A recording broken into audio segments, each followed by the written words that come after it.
Now we'll just do a quick example illustrating using surface tension calculation to calculate an actual H. So we'll go ahead and use the height of water pulled up into a 2 millimeter inner diameter straw here. We have the formula that we derived last lecture, which says that the height to which it's going to be pulled up is equal to 4 times the surface tension times the cosine of theta, which is the angle at which the liquid contacts the substrate of the straw, divided by density, gravity, and the diameter of the inner diameter of the straw. For water on clean glass, you can look up that the theta is about 0. So it's almost perfectly what's called a perfectly wetting surface. So it has a 0 angle.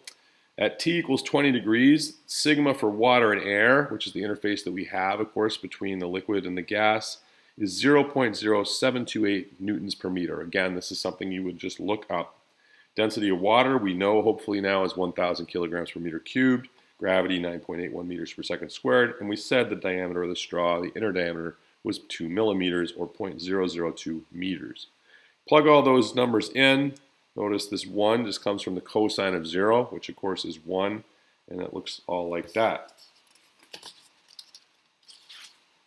If you turn the crank, as my old advisor used to say, punch it into your calculator, you find out that H is equal to 0.0148 meters, which is equal to roughly 1.5 centimeters.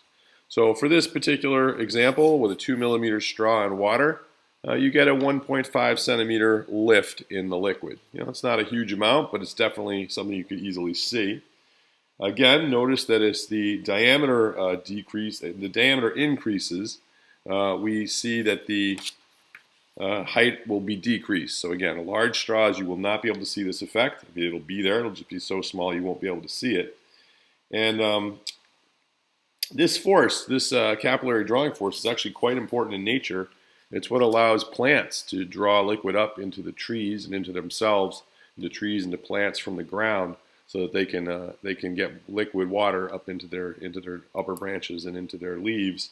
It also is the reason why towels and paper towels and sponges absorb liquid. When you put a towel or a small paper towel or a large paper towel on a small amount of liquid, you can see the liquid starts to crawl rapidly into the towel, and that's because of capillary forces literally pulling water into those small spaces that are formed by the fibers of the towel.